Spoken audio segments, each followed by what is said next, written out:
So after graduating college last month, my first act as a real adult was running away. Specifically, I took a little vacation around Europe to see Iceland, Denmark, and Greece. You can find links for parts 1 and 2 in the description, but this video, part 3, is all about Athens, a city that I have spent much of my time on this channel discussing, and have personally visited over 20 times in the course of my life. Nonetheless, it is still an absolute blast.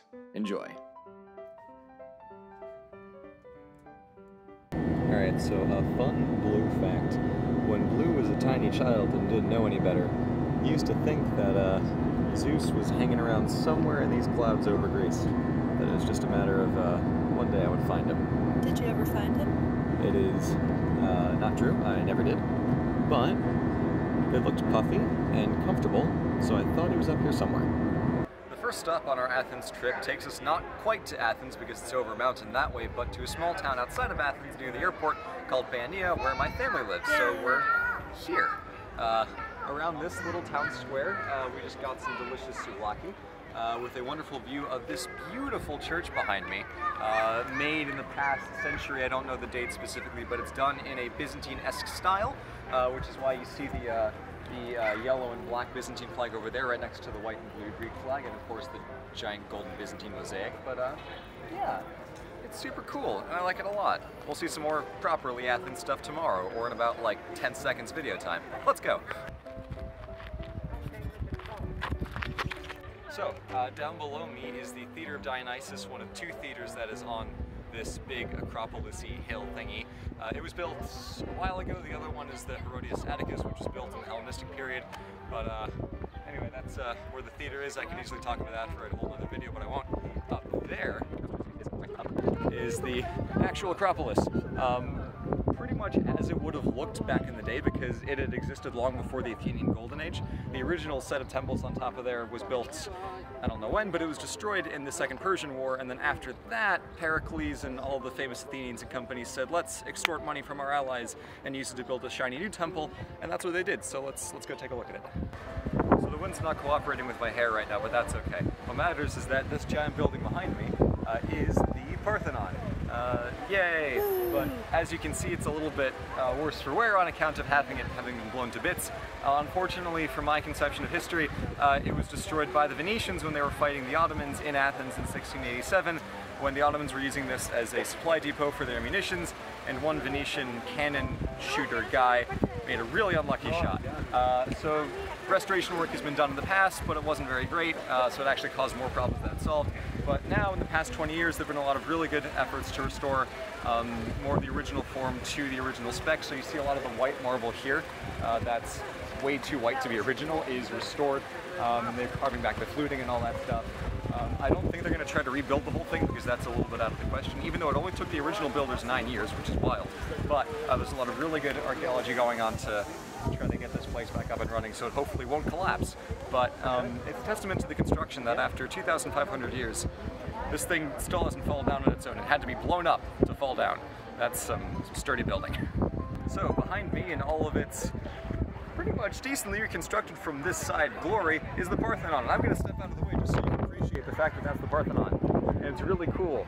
And yeah, it's a big shiny building from a long time ago that, despite literally all odds, still exists. And it's pretty. So below and behind me is the relatively new Acropolis Museum that was just opened up a few years back. It's a really great place to go if you want to learn more about all the fancy ancient Greek stuff that I've spent all of my time on this channel talking about. But the cool detail is that right underneath here is a bunch of ruins, because surprise, surprise, Athens is built on a bunch of ruins. We're currently standing in a beautiful recreation from the 1950s of the Stoa of Attalus, which was a building in ancient Athens in the Athenian Agora, which is ultimately the place where market stuff happened. There was some politics over there. There's the Temple of Vestas. In here is where a non-negligible amount of philosophers would have gathered to debate about philosophy, and everyone in the city would have thought they were crazy, because everyone in Athens did think the philosophers were in fact crazy, which is why they killed Socrates. It's a Stoa and the Parthenon. Alright, now this is really a treat for me, because this is the Hephaestion, the Temple of Hephaestus, and by far, by the fact that it's still entirely standing, the best preserved temple in the entire Greek world. And I've actually never seen this before. I've seen it in pictures, and every time I come here I miss it, but now I'm here and now you can see it too, which is great. It's got the Doric style columns, which is a little bit of a letdown, but not everything can be Ionic.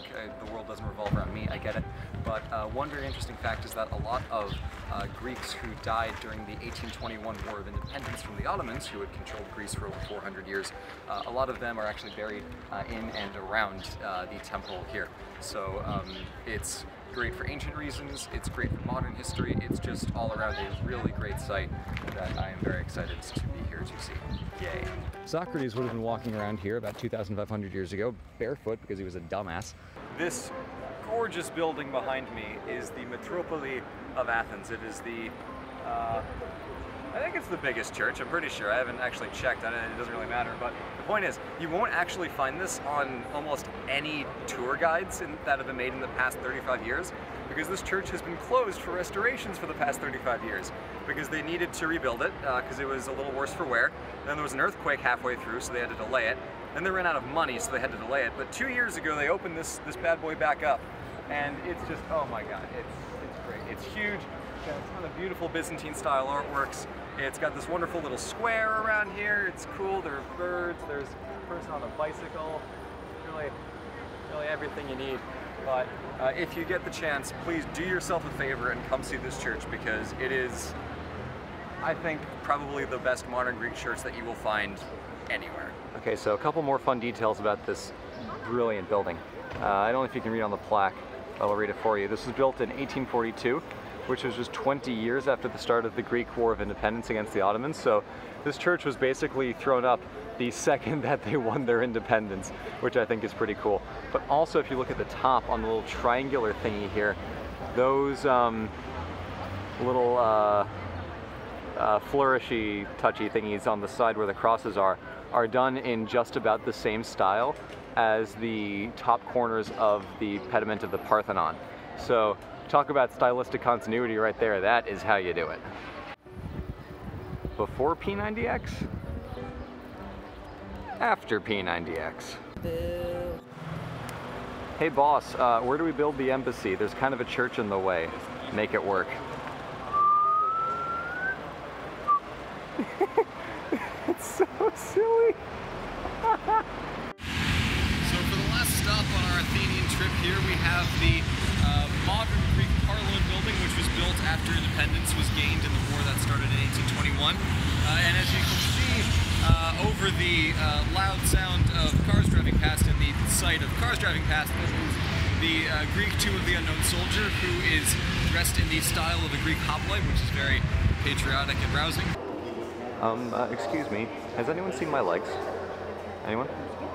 So I'm here on the beautiful island of Vestas, which originally is a name that comes from the Italian Spezia, when the Venetians owned this and used it as a spice colony. But here you can see a beautiful wall of early 1800s looking cannons, and that's because when the Greeks were fighting their war of independence against the Ottomans, this island was among the first to actually take up the fight in revolution. So you can see pretty much all of the ports would have been blockaded by a gun wall just like this. And if you go to most Greek islands, I think, you'll see encampments pretty similar to this, because, you know, if there's a port, might as well defend it, because you just shoot cannons out into the water and that's your job done. So super easily defensible and very difficult to conquer all of the islands.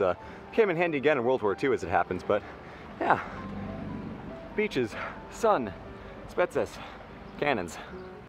Now that is a sight that I never thought I would see. A Byzantine flag right next to an EU one. Man can dream. Not sure if this is showing up on the footage, but quick shout out to Michelangelo for painting the sky this evening, because hot damn that is pretty. So like any good poem comprised in the ring structure, we're ending just about exactly where we started. But this has been Athens. I've been Blue. That's been my girlfriend. She's not Red. Red and I are not dating. Please stop asking. I am Groot. See you back in a normal video. Bye.